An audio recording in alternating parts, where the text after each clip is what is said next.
Hello students, मैं doctor Indu Kumari, department of psychology, NLS college, Jaitpur, Daudpur, from JP university Chhapra. आज मैं UG part 1 के students के लिए पेपर 1 में लर्निंग के अंतर्गत ही क्लासिकल कंडीशनिंग थ्योरी के इम्पोर्टेंस की चर्चा करूँगी। आज का हमारा टॉपिक है इम्पोर्टेंस ऑफ क्लासिकल कंडीशनिंग। जैसा कि हम सब जानते हैं कि क्लासिकल अनुबंधन एक ऐसा अनुबंधन विधि है जिसमें एक न्यूट्रल स्टिमुलस को किसी अनकंडीशनल स्टिमुलस के साथ बार बार दिया जाता है और इस प्रकार के पेयर्स के कारण वह न्यूट्रल स्टिमुलस द्वारा भी ठीक वैसी ही अनुक्रिया होने लगती है जैसा कि हम अनकंडीशनल स्टिमुलस के साथ करते हैं। इस तरह के लर्निंग का सबसे पहला अध्ययन पैलवेल द्वारा किया गया, जिसमें सचमुच में लर्निंग का एक क्लासिकल प्रयोगशाला का अध्ययन किया गया। शायद यही कारण है कि इसे पेवलोवियन अनुबंध कहा जाता है।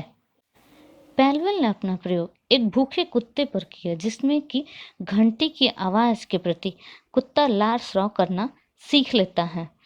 सचमुच में यदि क्लासिकल अनुबंध का संबंध कुत्ते में लार स्राव की अनुक्रिया से होता है तो यह अधिक महत्वपूर्ण नहीं होता है, परंतु वास्तव में इसके द्वारा व्यवहार में कई महत्वपूर्ण जटिल समस्याओं को समझने में मदद मिलती है और इन्हीं कुछ बिंदुओं की चर्चा हम आज करने जा रहे हैं।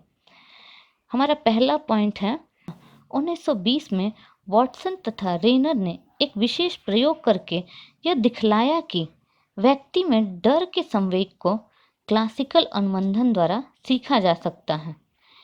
इस तथ्य का प्रयोगात्मक जांच अल्बर्ट नामक बच्चा पर अध्ययन करके देखा गया। इस अध्ययन में अल्बर्ट को उजले चूहे के साथ खेलने के लिए छोड़ दिया गया।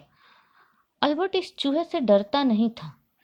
जब वह इसके साथ खेल रहा था तो एक तीव्र आवाज़ कर दिया गया, जिससे वह काफ़ी डर गया। इस तरह से 7 बार ऐसा करने से यह देखा गया कि अल्बर्ट बिना आवाज़ के ही उस उजले चूहे से ही डरना सीख गया। इस प्रयोग से यह पूरी तरह से स्पष्ट है कि डर को क्लासिकल अनुबंधन द्वारा सीखा जा सकता है। इसी क्रम में दूसरा पॉइंट है, ऑर्डर तथा कोहेन का मत है कि क्लासिकल अनुबंधन स्वास्थ्य के संबंध में भी बहुत सारे प्रश्नों या समस्याओं की व्याख्या करने में सक्षम है। डेक्कर, प्लेसर तथा ग्रोयेंस ने अपने अध्ययन के आधार पर बतलाया कि एक एलर्जिक अनुक्रिया को ऐसे उद्दीपक के साथ क्लासिकली अनुबंधन के नियम के अनुसार अनुबंधित किया जा सकता है जो अपने आप में ऐसी अनुक्रिया उत्पन्न नहीं करती है। इस अध्ययन में क्षमा के 2 रोगी, जिसमें धूल तथा पराग के प्रति एलर्जिक संवेदनशीलता थी, प्रयोज्य के रूप में कार्य किए थे। इन लोगों को पहले शीशे की मुखिका द्वारा उस तत्व को सूंघने के लिए दिया गया जिसके प्रति वे एलर्जिक थे। यह तत्व यहाँ अनकंडीशनल स्टिमुलस के रूप में कार्य करता था।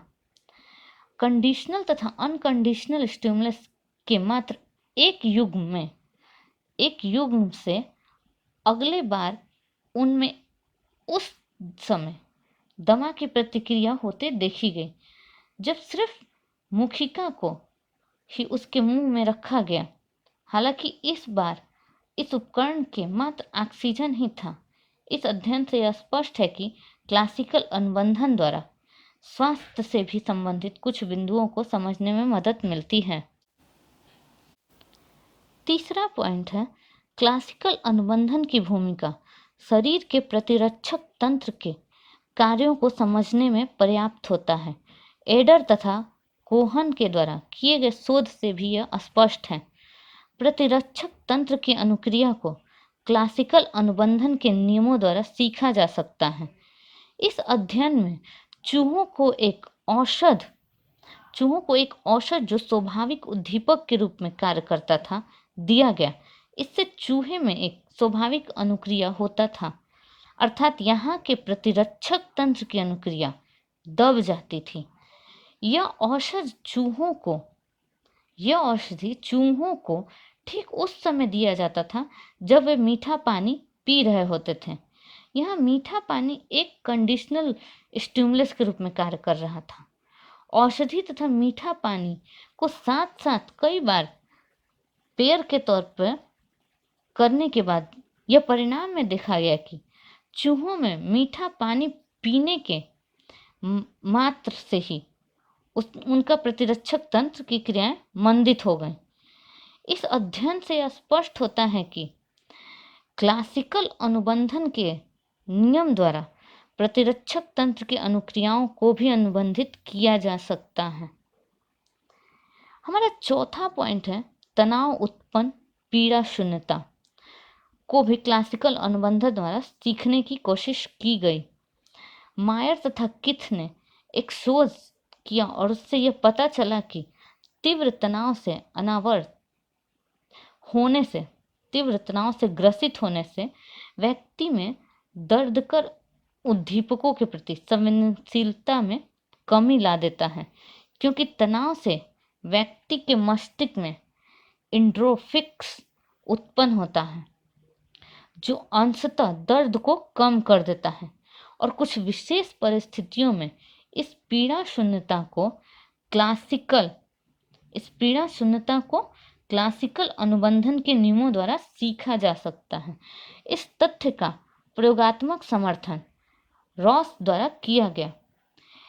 एक अध्ययन में एक अनुबंधित उद्दीपक को बिजली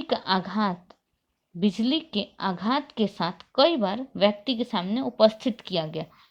इस ढंग के आघात से व्यक्ति में दर्द सहने की शक्ति में थोड़ी वृद्धि होते पाई गई, परंतु चूंकि कंडीशनल स्टिमुलस बिजली के आघात से युग्मित था, अतः मात्र कंडीशनल स्टिमुलस को उपस्थित करने से ही व्यक्ति में दर्द सहनशीलता में वृद्धि होते पाई गई।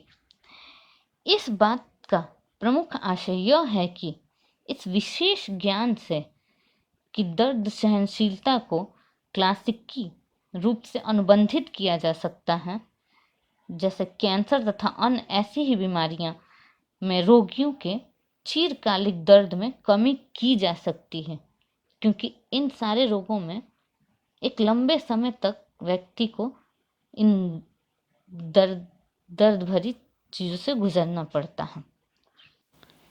पांचवा पॉइंट है लैंगिक उत्तेजन की व्याख्या क्लासिकल अनुबंधन से मनोवैज्ञानिकों ने की है। रैकमैन द्वारा एक अध्ययन से यह बिल्कुल स्पष्ट है कि व्यक्ति को नॉन सेक्सुअल ऑब्जेक्ट जैसे जूता, रुमाल, विशेष गंध आदि के प्रति क्लासिकल अनुबंधन के नियम द्वारा अनुबंधित किया जा सकता है। फलतः वे मात्र इन वस्तुओं को देखकर लैंगिक उत्तेजन का अनुभव कर सकते हैं। इन सारे पॉइंट्स से यह स्पष्ट है कि क्लासिकल अनुबंधन यद्यपि एक सरल संप्रत्यय है, फिर भी इसके द्वारा जिंदगी के जटिल समस्याओं या व्यवहारों की व्याख्या करना संभव है। आज के लिए इतना ही। धन्यवाद।